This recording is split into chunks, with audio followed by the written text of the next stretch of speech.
Շնորհակալություն ժողովուրդ ջան։ Դուք սարի ժողովուրդը երևի շատ լավ գիտեք, չէ՞։ Սյուրուն մենք Ղարաբաղում սյուրը ենք ասում, ստե հոտը երևի, ուղղությունը որ փոխում է, ինչ որ կար ժամանակով, ինչքան չոլ աղբան, հիվան, ենթանիք առաջ հանգում։ Հիմա համարենք, որ մի պահ, այսպիսի մի պահ եղավ, սենց ասենք, ուղղությունը փոխվեց և ինչքան նիկանձիցիոն, քաղաքական գործ չկա, առաջ ընկան, պաշտոններ ստազնեցին, խայտարակեցին իրենց, խայտարակեցին երկիրը, բայց եկել է ժամանակը ճիշտ ուղղություն բռնելու համար։ Եվ այդ ժամանակը մենք պետք է օգտագործենք մաքսիմալ արագ և մաքսիմալ էֆեկտիվ, և դա կախված է ժողովուրդ ջան ձեզանից։ Մենք սխալներ չանենք ընտրարշավի ժամանակ, դուք էլ հանկարծ սխալ չանեք քվեարկելու ժամանակ։ Ուրեմն ինչ պիտի անենք։ Համար 17, համար 17։ Ժողովուրդ ջան, մի կարող ենք։ Մի քանի խոսք ընտրությունների մասին։ Այսքան կեղտոտ քարոզարշավ ես չեմ հիշում։ Շատ բան եմ տեսել նաև իմ կյանքի փորձով Հայաստանում, այսպիսի քարոզարշավ չեմ տեսել։ Եվ չեմ տեսել, և այսպես է մեկ պատճառով։ Ունենք անպատասխանատու իշխանություն։ Իրենց թվում է, թե քարոզարշավի ժամանակ իրենք իշխանություն չեն, ես այդպես եմ ենթադրում։ Բայց կապ չունի, դու արձակուրդում ես, արձակուրդում չես, քարոզարշավ է, քարոզարշավ չէ, իշխանությունը որոշակի ստանդարտներ պետք է պահի։ Իսկ իշխանությունը ինքը այս քարոզարշավին հաղորդում է ամենից կեղտոտ բնույթը։ Եթե վարչապետը գոռգոռում է, որ սրա պիտի նստի, մյուսը պիտի նստի, սրանից ես պիտի զրկենք, ունե զրկենք, Հայաստանի կեսը գործակալ դառան, մեկը Ռուսաստանի, մեկը չգիտեն որտեղի, բայց իսկական Թուրքիայի գործակալը բոլորս գիտենք ով է, բոլորս գիտենք ով է։ Եվ սա ստեղծում է մի իրավիճակ, երբ երկրի համար ամենից վտանգավոր հանգամանքը, հանրությունը իրար դեմ լարելու, հասարակությունը բաժանելու պրոցեսը, որից ինքը սկսել է 18 թվականին, հիմա շարունակում է։ Եվ սա թուլացնում է մեր երկիրը։ Եվ մեր խնդիրը, ընտրություններից հետո, ոչ թե շարունակել սա, այլ 180%-ով պետք է շուռ տանք, պետք է հասկանանք, որ միասնական Հայաստանը Հայաստանի ուժն է, Հայաստանի կարողությունն է։ Այս մարդը չի հասկանում, որ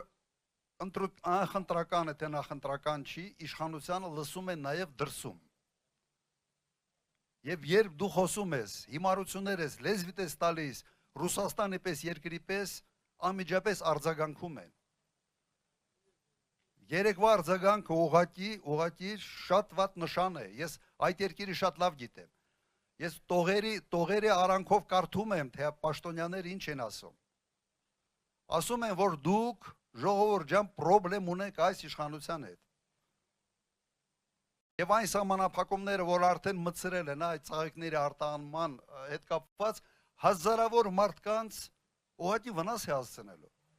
Եվ ես անկեղծ ասեմ, չեմ հասկանում։ Լավ, մտել ես քարոզարշավ, չես կարում լեզու տեղը պահես, գոնե մեծ պետություններին չկպնես։ Հանգիստ մնա։ Եվ ամենից ողբերգականը հետևյալն է, այս մարդու սխալների գինը տալիս է պարզ ժողովուրդը։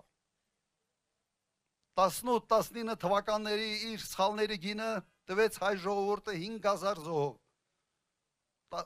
10,000-ից ավել վիրավորներով։ Հիմա լավ, մինչև երբ մենք մեր փորձի վրա մի բան սովորելու ենք, թե չենք սովորելու, ինքը հաստատ չի սովորելու։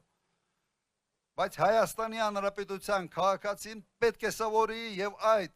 սովորելը պետք է արտահայտվի իր քվեներով։ Ուրեմն ինչ ենք անելու։ Վռնդելու ենք այս խուժաններին։ Համաձայն ենք։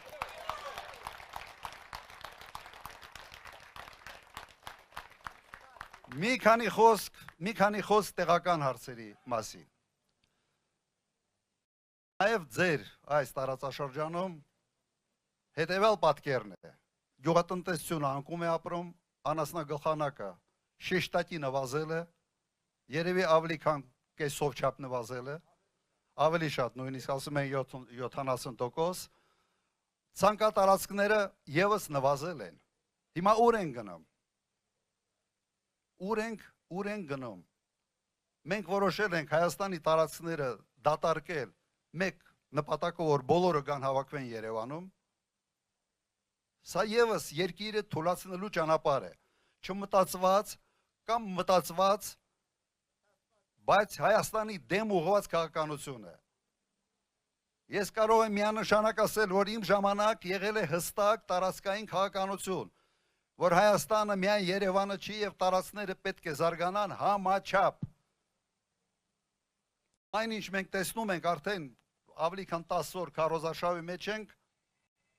խնդրեմը համատարած է։ Կրճատում են 5-6 դպրոց մեկը կառուցելու համար։ Կրճատում են գյուղերում տարբեր ծառայություններ անհարմարություն ստեղծելով պարզ ժողովրդի համար։ Պասպորտ սեղաններ, տարբեր ծառայություններ, չեմ ուզում թվարկել։ Այս ամենը հետ ենք պտտացնելու։ Մեկ դպրոց Հայաստանում չպետք է փակվի։ Մեկ դպրոց։